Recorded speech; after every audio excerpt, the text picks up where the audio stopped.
Hello everybody, James here from Sweet Science of Fighting. Today I'm going to take you through my top 7 exercises so you can punch harder and faster.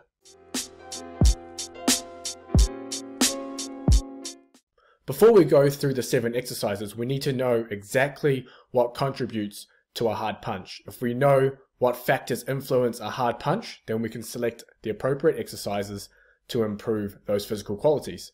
Now, there's some old research in experienced, novice, and intermediate boxers, and what they found was that experienced boxers had greater contributions from the legs in their punches, and we're talking about 6-7% greater contribution from the legs, and that meant that the contribution from the arms and from the trunk were actually lower than our novice and intermediate boxers.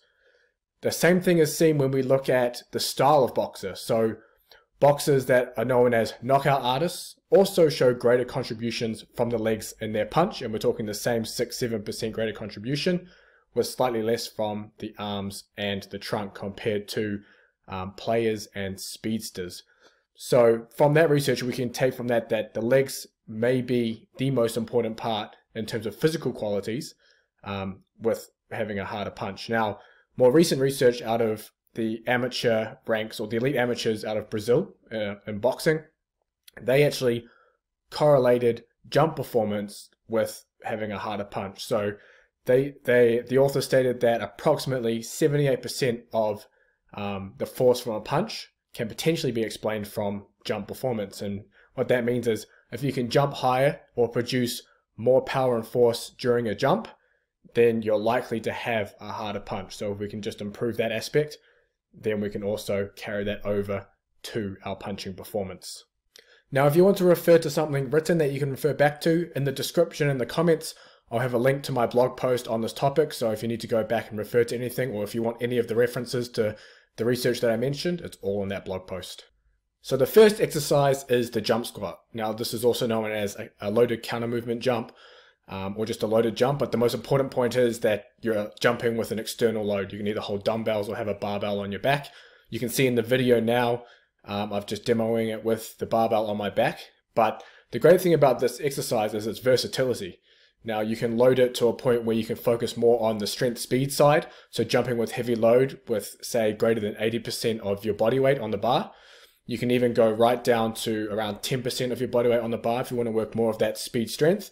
And then you can sit somewhere in the middle at around 30 to 40% of your 1RM squat, and that'll take you into that peak power range where you're training at that optimum power output. So you've got a lot of room to move with the jump squat exercise to develop power that can transfer to your punch.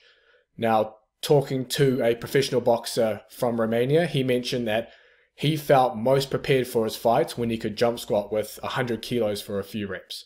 And that's just how he felt prepared, knowing that he was going into that fight in good shape. So jump squat is definitely should be close to number 1 on your list as an exercise to improve your punching power. Exercise number 2, developing huge amounts of power and force are great, but you need the speed. And that's where the band assisted jump comes in. Now, to train pure speed and pure contractile velocity of the muscles, you need to unload body weight.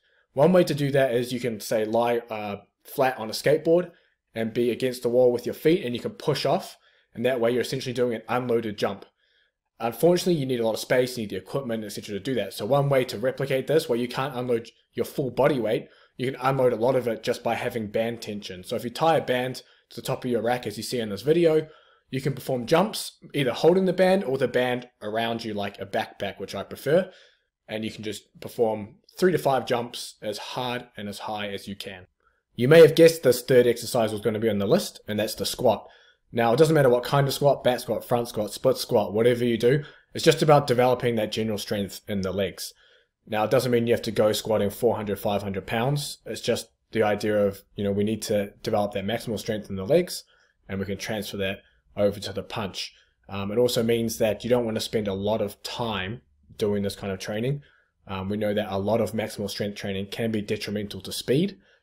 So it's just important that while you're developing general lower body strength, it doesn't take over your whole program. Exercise number 4 is the landmine rotation. Now, I like to perform these differently than how you often see them being performed, and that is incorporating the hips and the lower body into the actual rotation itself. Many people will perform this landmine rotation with just the arms, moving them side to side, treating it as kind of like an anti-rotation exercise. But with the landmine rotation, we don't want to isolate this trunk where it's just resisting. I want everything to be involved like it would be within a punch itself. So being able to rotate, and I've got a video here showing the rotation, turning that foot in with the hip, and then using the hips to explode the weight back to the top. While trunk or the rotation element doesn't seem to differentiate between harder punches or more experienced boxers with harder punches and novice boxers, having that ability to transfer that force and momentum from the legs through to the arms is important. And this can be one part of your training to do that. Now, you may be surprised to find this exercise in my top 7 list, but number 5 is the bench press. Now, a lot of people will say the bench press doesn't replicate the punching movement or is too slow for it to transfer to a punch. But recent research has shown that the bench press is actually highly related to punching velocity, and that's at a lot of loads over the spectrum. Specifically, 80% of 1RM seems to show the strongest correlation, meaning the stronger your bench press, generally, the harder and faster you will punch. And just to reiterate, that does not mean that just because your bench press is getting stronger or faster, that suddenly you're going to punch harder and faster. These are just correlations that seem to exist in these populations in the study where the strong athletes tend to punch harder. Again, there's a big technical element to this as well, and there's a big element of contribution from the legs. Number 6 would be the medicine ball punch throw. Now this, in my opinion, would be considered a special strength exercise for punching power. It replicates the punch exactly. You're essentially slightly overloading the movement. You're getting the sequencing from the ground with force generated from the legs to the trunk and then out the arm as you throw the medicine ball. Now when you perform this exercise, it's important that you don't do this too heavy. It should only be, say, 1 to 3 kilo medicine ball, which would be something like 2 to 5 or 6 pounds. And you want to be able to do this with maximum speed and power. My 7th and final top 7 exercise for punching harder and faster is to punch more. Now, that might seem obvious. The more time we spend punching, the more we can develop the skill. But it's been shown that the more experienced punchers, they're able to get a better timing of what is known as the double peak muscle activation. Now, double peak muscle activation is essentially this switch turning on and off, meaning when we start the punch, we have this strong muscle activation. As we move through the punch, we kind of switch off. And then once we make, or about to make impact with the target, we have this strong muscle activation again, which would be that double peak. Now, why does this happen? Well, what we need to understand is if we have muscle activation through the whole movement, it's going to be slow. Try now tensing your arms and your shoulders and then throwing a punch, and then try doing so relaxed. We know that when we need to throw fast, hard punches, they must be relaxed. We get told by our coaches over and over again. Now, you'll often see the opposite with novice boxers that come to the gym, or you see those with really long weightlifting backgrounds or bodybuilding backgrounds that come to the gym and they look stiff. And part of that is they haven't learned that skill of that double peak muscle activation and being able to relax through the punch.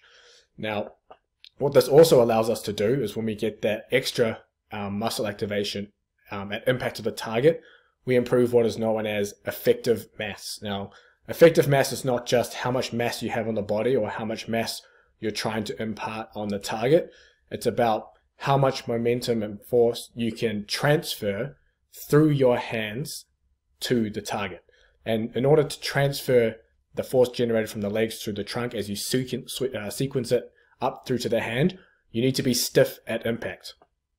And this is a skill that needs to be learned as well. So being stiff at impact allows you to maximize that transfer. Now, if you're not stiff at impact, for example, a lot of novice boxers will be like this, you're essentially leaking energy. Now, in order to improve this, it just comes down to a lot of technical time in the ring, on the mats, wherever. So it's just about punching more, developing these physical qualities from the other exercise I mentioned, and then marrying them all together into your harder and faster punch. If you go into the description, I've got a free bonus ebook for you, and that's going to be 5 tips for developing devastating KO power, and that's going to go into more detail onto what I've just talked about. And then also you'll see the blog post that accompanies this video that runs through everything in even more detail if you want to learn more. So let me know if you have any questions in the comment section. I'm happy to make videos on whatever topic that surrounds strength conditioning with combat sports, and I'll see you next time.